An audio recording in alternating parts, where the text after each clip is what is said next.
दोस्तों, आज की सच्ची घटना मैं आपको सुनाने वाली हूँ। उत्तर प्रदेश का जिला लगता है बाराबंकी।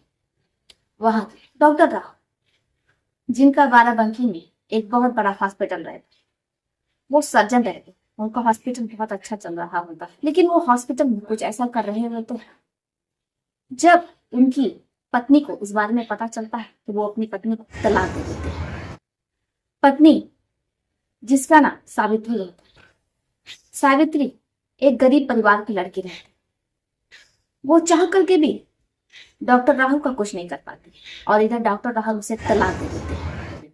आखिर डॉक्टर राहुल अपने हॉस्पिटल में ऐसा क्या कर रहे होते कि जैसे ही पत्नी को भनक लगती वो अपनी पत्नी को तलाक दे देते हैं। डॉक्टर राहुल और सावित्री की शादी हुए अभी सिर्फ 1 साल ही हो रहे होते हैं और ऐसे में भला कोई पति अपनी पत्नी को तलाक कैसे दे सकता।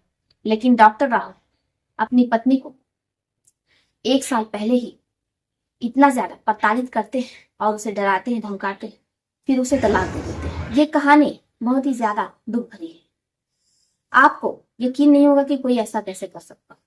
लेकिन आगे की कहानी सुनाने से पहले मैं आप लोगों से कुछ कहना चाहती हूँ। हमारा चैनल नया है, आप लोगों के प्यार की सपोर्ट की बेहद जरूरत। अगर आप लोगों ने अभी तक चैनल को सब्सक्राइब नहीं किया तो कर लीजिए।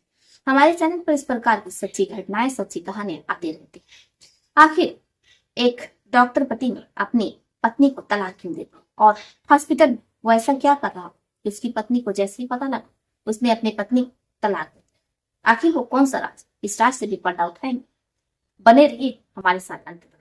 आप लोग जिस शहर से भी वीडियो देख रहे हैं, अपना और अपने शहर का नाम जरूर लिखिए ताकि हमें पता चल सके हमारा वीडियो कहाँ से देखा जा रहा है और कहाँ तक पहुंच रहा है। तो चलिए शुरू करते हैं आज की कहानी। बने रहिए हमारे साथ अंत तक। और जो हमारे फ्रेंड्स हमें अच्छे अच्छे कमेंट करते हैं, आप सभी दिल से धन्यवाद। ऐसे ही हमें अच्छे अच्छे कमेंट करते रहिए।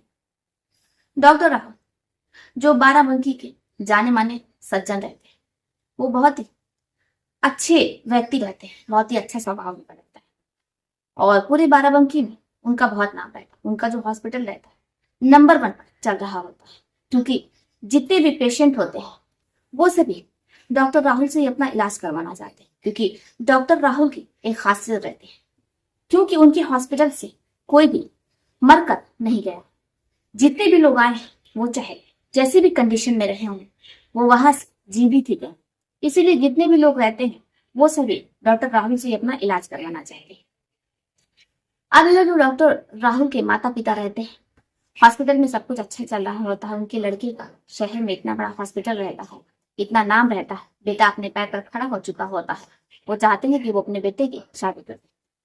बहुत ही देखने पर, खोजने पर डॉक्टर राहुल के माता पिता को एक लड़की पसंद आ जाती है। लड़की सावित्री रहती है, लेकिन समस्या ये रहती है कि जो लड़की के परिवार वाले रहते हैं वो बेहद गरीब रहते हैं। अब भला ऐसे में एक गरीब लड़की की शादी इतने बड़े डॉक्टर से कैसे हो सकती है? लेकिन जो डॉक्टर राहुल के पेरेंट्स होते हैं उन्हें लड़की सभ्य चाहिए होती है। वैसे तो उन्हें बहुत अमीर अमीर पढ़ी लिखी लड़कियां मिल जाती, लेकिन संस्कारित लड़की मिलना, संस्कारी बहू मिलना ये इतना आसान नहीं होता है। इसलिए जो पेरेंट्स रहते हैं डॉक्टर राहुल के, वो कहते हैं हम लड़की गरीब ही लाएंगे लेकिन संस्कारी लाएंगे। इसलिए वो सावित्री को अपनी बहू बनाने के लिए तैयार हो जाते हैं। वो सावित्री के माता पिता से कहते हैं देखिए आप लोग परेशान मत होइए, हम लोग एक फुटी कौड़ी भी आपसे नहीं लेंगे। इधर जो सावित्री के माता पिता रहते हैं वो भी बहुत ज्यादा खुश होते हैं कि उनकी बेटी का एक ऐसे घर से रिश्ता आया है जो लोग इतने संपन्न है, लेकिन एक फुटी कौड़ी भी नहीं लेंगे। क्योंकि जो सावित्री रहती है वो बेहद ही खूबसूरत रहती है। लंबी चौड़ी कद काठी की सावित्री, जो कोई भी सावित्री को देखता तो देखता रह जाता और कोई यकीन नहीं करता कि सावित्री एक गरीब परिवार की लड़की, बल्कि लोग ये समझते कि सावित्री भी एक पढ़ी लिखी डॉक्टर है। लेकिन सावित्री एक मामूली सी लड़की रहती है जिसने बीए भी पूरा नहीं किया रहता है। जब वो बीए फर्स्ट ईयर में रहती है तो परिवार के हालात को देखते हुए वो बीए पूरा नहीं कर पाती है, क्योंकि जो सावित्री के पिता होते हैं उनकी तबीयत खराब रहने लगती है, उन्हें टीबी हो जाता है और कुछ समय बाद उनकी मौत हो जाती है। सावित्री की माँ पर पूरे परिवार का बोझ होता है। सावित्री की माँ प्राइवेट कंपनी में जॉब करती है और किसी तरीके से वो अपने पूरे परिवार का जिम्मेदारी संभाल लेती है। बड़े ही धूमधाम से सन 2022 3 अप्रैल रविवार का दिन सावित्री और डॉक्टर राहुल की शादी हो जाती है। डॉक्टर राहुल सावित्री को अपनी दुल्हनिया बना करके अपने घर ले आते हैं। अब डॉक्टर राहुल और सावित्री की सुहागरात रहती है, लेकिन जो डॉक्टर राहुल रहते हैं वो सावित्री को कई गोलियां खाने के लिए देते हैं। सावित्री भी कुछ नहीं कहती है, क्योंकि वो उसके पति रहते हैं और शादी की पहली रात रहती है, इसलिए सावित्री अपने पति से ज्यादा कुछ नहीं कहती है। अब जैसी सावित्री दूध से वो दवाएं लेती है तो सावित्री अपनी साड़ी निकाल करके फेंकने लगती है। उसे कुछ समझ में नहीं आता है कि वो क्या कर रही है। सावित्री अजीब अजीब हरकतें करने लगती है और वो कुछ ऐसा करती है कि सावित्री को शर्म तो आ रही होती है, लेकिन वो अपने आप में नहीं रहती, अपने होश में नहीं रहती है।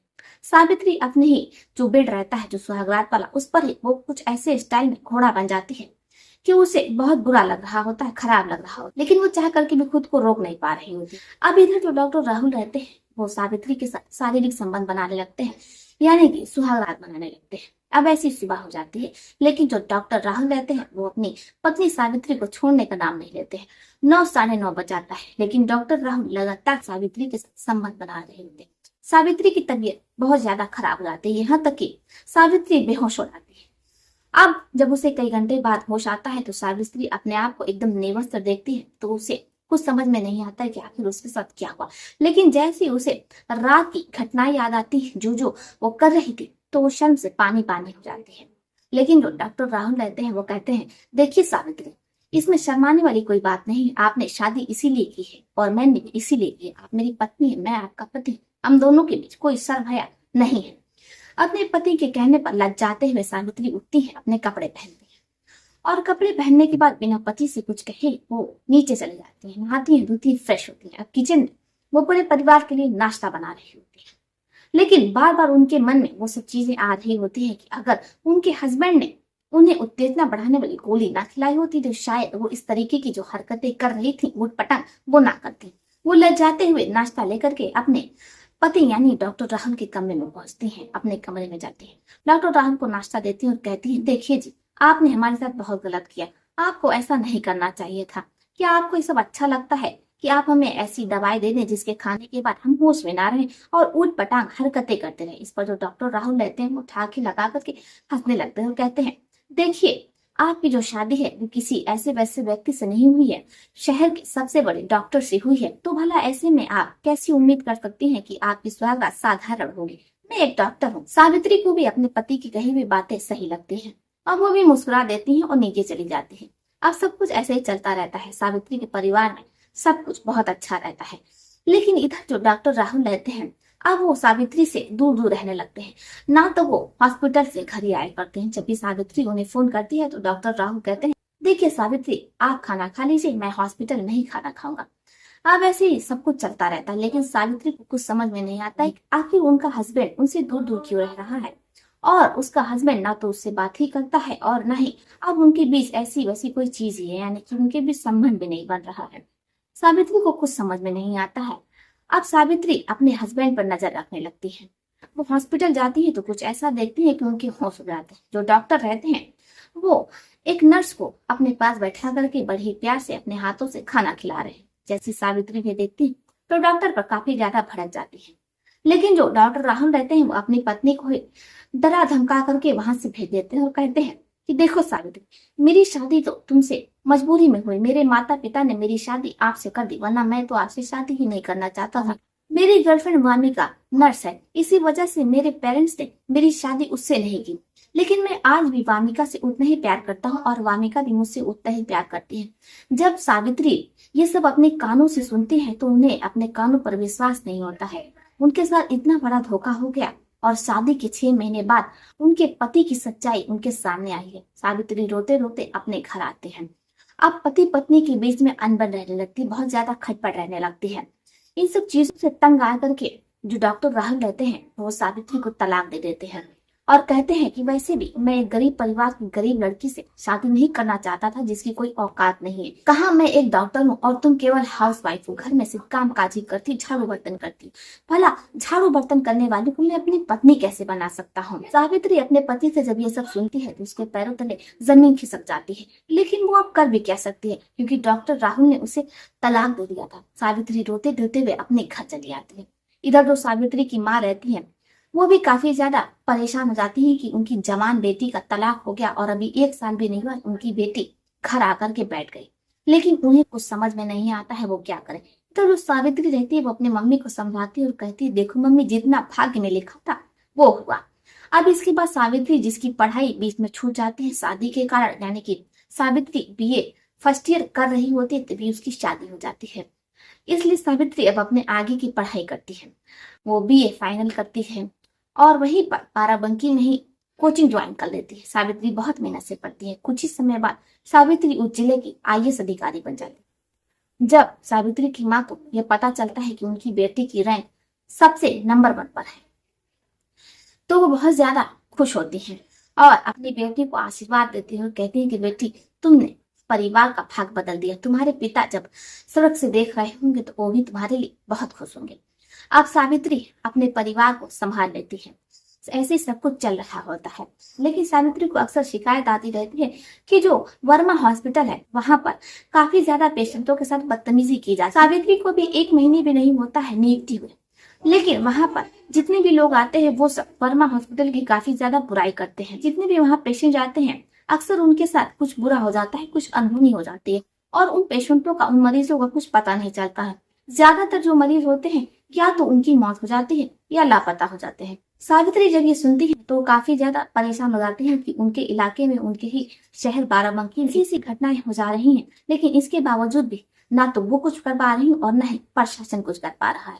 काफी ज्यादा चिंतित रहने लगती है। उन्हें कुछ समझ में नहीं आता है कि वो क्या करे। लेकिन सावित्री इस हॉस्पिटल का, यानी कि वर्मा हॉस्पिटल का पूरा फंडा तोड़ना चाहती है। इसके लिए वो अपने लोगों के साथ, यानी कि अपनी टीम के साथ मिलकर के पूरा प्लान बनाती है। सावित्री कहती है, अगर मैं अपने इस रूप में जाऊंगी, यानी कि एक अधिकारी बन करके जाऊंगी, तो वहाँ हड़कंप मच जाएगा और जो वहाँ का सच है वो सब कुछ मुझे पता नहीं चल पाएगा। इसलिए मैं भेष बदल करके जाऊँ। सुबह तड़के 7:30 बजे सावित्री साड़ी पहनती और एक लंबा घूंघट काट लेती।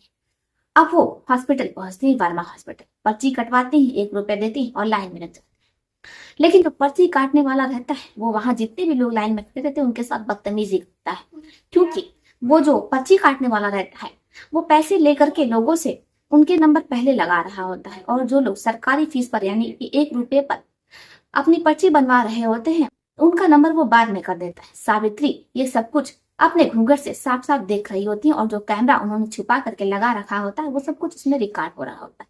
लेकिन सावित्री कुछ नहीं बोलती। वो अपना नंबर आने का इंतजार करती। सावित्री का नंबर भी आता है, वो पर्ची कटाती और इसके बाद डॉक्टर को दिखाने जाती है। डॉक्टर सावित्री को देखते हैं और कहते हैं कि आप कितनी खराब हो गई है। सावित्री जब ये सुनती तो उनके होश हो जाते हैं कि अभी तक तो हॉस्पिटल में आने से पहले पहले वो हंस पूछती, हॉस्पिटल में आने के बाद कैसे उनकी किडनी खराब हो गई। क्योंकि जो डॉक्टर रहते हैं वो सावित्री से कहते हैं कि आपका जो पेशाब है वो पीला आ रहा है। सावित्री को लगता है कि डॉक्टर साहब सही कह रहे हैं, क्योंकि आजकल जो अधिकारी रहते हैं, आईएएस अधिकारी सावित्री, उनका पेशाब पीला हो रहा होता है। अब चाहे वो गर्मी के कारण हो रहा हो या तापमान हाई डिग्री होने के कारण हो रहा हो, लेकिन उन्हें यही लगता है कि हाँ डॉक्टर साहब सही कह रहे हैं। वो काफी ज्यादा डर जाते हैं और डर के मारे वो अपनी टीम को भी कुछ नहीं बता पा रही होती है। टीम बार बार उसे संपर्क करने की कोशिश करती है, लेकिन वो कुछ नहीं बता पा रही होती है। अब इसके बाद डॉक्टर सावित्री यादव को इमरजेंसी वार्ड में भेज देता है और कहता है, आपके अगर कोई अपने हैं तो आप उन्हें बुला लीजिए। सावित्री जो अपने टीम का एक मेंबर होते हैं उन्हें बुला। कुछ समय बाद इमरजेंसी में सावित्री का ऑपरेशन होने वाला रहता है। अब सावित्री का ऑपरेशन होता है। अब एक अधिकारी जो हर्ष पुष रहता है उसका ऑपरेशन चालू हो जाता है। सावित्री भी कुछ कह नहीं पा रही थी, मना नहीं कर पा रही होती, क्योंकि उन्हें भी कुछ नहीं समझ में आ रहा होता कि आखिर इस हॉस्पिटल में क्या चल रहा है और वो इस पूरे अस्पताल का फंडा भूलना चाहती सबूतों के साथ। इसलिए उन्हें ये सब कुछ करना पड़ रहा था। डॉक्टर सावित्री का ऑपरेशन करते हैं। ऑपरेशन सक्सेस भी होता है। कुछ दिनों बाद सावित्री घर चली आती है, लेकिन उनके पेट में अक्सर दर्द रहने लगता है। सावित्री को कुछ समझ में नहीं आता। इसके बाद वो अल्ट्रासाउंड करवाती है तो पता चलता है कि उनके जो कई अंग है वो चोरी हो चुके हैं। अब सावित्री के पास सबूत होता है। सावित्री के होश हो जाते हैं और उन्हें कुछ समझ में नहीं आता है कि आखिर उनके साथ ये सब क्या हो गया। इसके बाद वो अपनी टीम के साथ स्पाई कैमरा चेक करते हैं। उनके होश हो जाते हैं। उनके पास पूरा सबूत होता है, पूरा एक वीडियो होता है जहाँ डॉक्टर अंगों की चोरी करते हैं और उसे देश से बाहर भेजने का काम किया करते हैं। इतना बड़ा स्कैम चल रहा होता है जिसका भंडा फोड़ना इतना आसान नहीं था। इसके लिए सावित्री को इतना कुछ करना पड़ता है और यहाँ तक कि अपने जीवन को दांव पर लगाना पड़ता है। लेकिन सावित्री यादव ने कसम खाई थी। अब सावित्री यादव के पास पुख्ता सबूत होता है। वर्मा हॉस्पिटल में अंगों की चोरी होती है जिसे देश के बाहर भेजा जाता है, जिससे करोड़ों की काली कमाई होती है। सावित्री यादव बिना देरी की अपनी पूरी टीम लेकर के हॉस्पिटल पहुंचती है।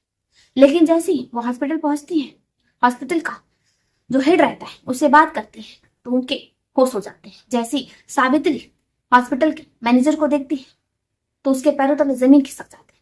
वो कोई और नहीं बल्कि उसका तलाकशुदा पति राहुल रहता है। जैसे सावित्री अपने तलाकशुदा पति राहुल को देखती है तो उन्हें कुछ समझ में नहीं आता है कि वो क्या करें। उनका एक्स हस्बैंड यानी कि उनका तलाकशुदा पति जो हॉस्पिटल की आड़ में लोगों के अंग चोरी किया करता है, ऐसे ही डॉक्टर राहुल अपनी तलाकशुदा पत्नी यानी कि सावित्री को देखते हैं तो उसके पैरों में गिरने लगता है। वो कहते हैं, सावित्री मुझसे गलती होगी, मुझे माफ कर दो। मैं पैसे की लालच में अंधा हो गया था, मुझसे बहुत बड़ी गलती होगी, मुझे माफ कर दो। अब मैं ऐसा आगे नहीं करूंगा। लेकिन जो सावित्री रहती है वो अपने पति को माफ नहीं करती है। पति काफी गिड़गिड़ाता है लेकिन सावित्री कहती है, आपने इतने लोगों की जिंदगी बर्बाद, ना जाने कितने लोगों की मौत हो गई, भला मैं आपको कैसे माफ कर सकती हूँ, क्योंकि आप हत्यारे हैं। आपने बहुत से मासूम लोगों की जान ली है, जाने अनजाने में मासूम लोगों को बेवकूफ बना करके उनका अंग निकाल लिया है जिससे कि उनकी मौत हो गई। भला ऐसे राक्षस को मैं कैसे माफ कर सकती हूँ? आप मेरे पति थे तो क्या। ये कहते हुए सावित्री यादव वहां से चली जाती है और कोर्ट में डॉक्टर राहुल और उनके हॉस्पिटल के खिलाफ चार्जशीट दायर करते हैं। मुकदमे की सुनवाई होती है लगभग 2 साल बाद में। डॉक्टर राहुल यादव और उनके हॉस्पिटल के जितने भी मेंबर होते हैं और जो नर्स होती है यानी कि जो डॉक्टर राहुल की प्रेमिका रहती है वामिका, वो भी उनके साथ मिली रहती है। उन सभी को संगीन धाराओं के अंतर्गत मुकदमा दर्ज करके पुलिस जेल भेज देती है। वो सभी अब जेल में सलाखों के पीछे अपनी सजा काट रहे हैं।